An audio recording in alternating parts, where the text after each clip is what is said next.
polarisation bi ni diw ak diw ñoo yor réew mi. diw bu fi jógee diw mooy fi war a toog ñun ànduñu ci ñooñu ñëpp ànduñu ci. am ngeen ci droit.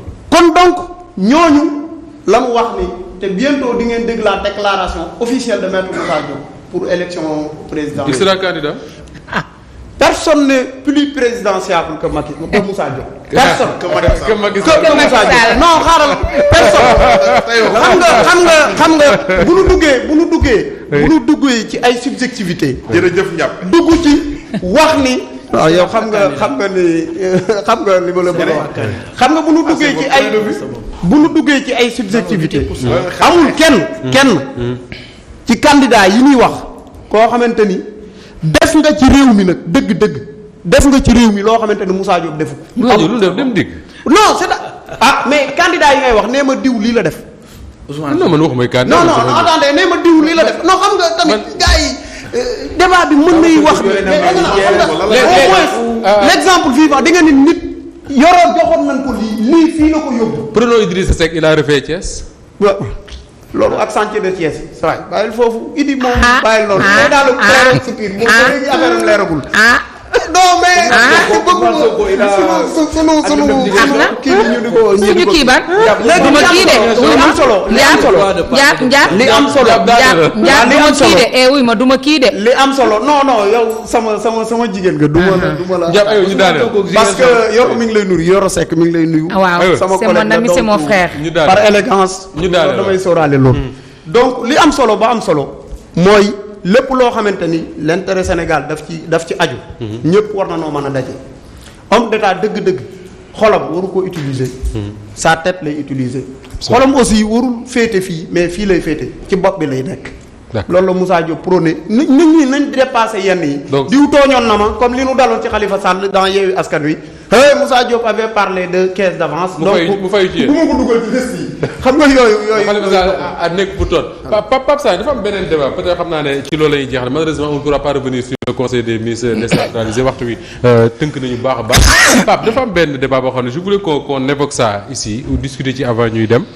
Toujours par rapport au troisième mandat dafa am benn journal Africa Intelligence bu wax ne le président Macky Sall bi mu rencontré Emmanuel Macron daf ko sensibiliser sur le fait que ni warul dem wuti un troisième mandat ñu ne également la position des États-Unis mooy que le président Macky Sall ne tente surtout pas le troisième mandat parce que risque d'instabilité au Sénégal et dans la sous-région alors am na ñu wax ne Macron waxul loolu am na ñu wax ne américains yi waxuñu loolu mais est-ce que bu ñu xoolee l'intérêt que la France accorde souvent à des États comme Sénégal Côte d'Ivoire en tout cas dans notre sous-région là est-ce que yaakaar nga ne dinañ toog les chancelleries occidentales là lii di xew Sénégal di xew nii ñu toog seetaan duñ ci am benn position duñ ci wax dara. Moussa lii xew Mali bu xewul woon Mali. ak lii xew Burkina ak Guinée bu xewul woon. France day am position bu claire nette précise ci troisième mandat wu Macky Sall parce que ni nga ko waxee effectivement c'est l'un des pays c'est le principal pays bi nga xam ne moom dafa mus a impliqué wu. nit ñi gis ko wala bañ ko gis ci la politique intérieure du Sénégal. daf ci mus a impliqué wu. maintenant que nos chefs d'État ou nos ministres di ko réfuter mais seen loolu dafa mus a am. léegi nag y a une donne mooy justement ce phénomène géostratégique bi nga xam ne ils ont perdu le Mali ils ont perdu le Burkina et ils sont en passe de perdre la Guinée. Niger n'en parlons pas parce que fu mu nekk nii Niger ils sont pratiquement moitié les pieds d'or du Niger donc tey jii la nga xam ne moo xewoon Côte d'Ivoire. 2011 2012. ba finalement ils avaient presque perdu pied. il a fallu ñu imposer de force Alassane Ouattara. situation bi ni mel nañuy bañ fii Sénégal moo tax. ils vont faire justement cette main de fer dans un gant de velours. mooy velours bi ngay gis. mais bu la téyee nga xam ne lii weñ moo la téye. en fait c'est tout à fait le rôle que Paris est en train de jouer xam nga France dañu tàmm suñuy maanaam suñuy dingat un régime. ou bien suñuy dingat nguur dañu am 3 leviers yu ñu utiliser. premier levier bi mooy médiatiquement dañ lay saper c'est-à-dire médiatiquement on te détruit su loolu amul les conséquences ou bien amul les résultats attendus ñu daal di xëcc le levier économique bu ñu xëccee levier économique bi ba mu dem benn moment ba tey jii doxul comme ñoom niñ ko bëggee nga gis yenn problème sécuritaire yi commencé di am ci biir dëkk bi ñoom boo ko xoolee partout où ils ont eu des intérêts noonu nañ ko mës a doxalee c'est-à-dire duñ ko afficher directement mais noonu nañ koy doxalee léegi par rapport à la situation au truc à la position des États-Unis boobu dafa gën a clair xam nga ndax lan mu leer président États-Unis dafa ñëw fii Sénégal Barack Obama jàkkaarloog président Macky Sall même si le message a été biaisé après ne ko xam nga dëkk yu mel ni Sénégal lu ñu soxla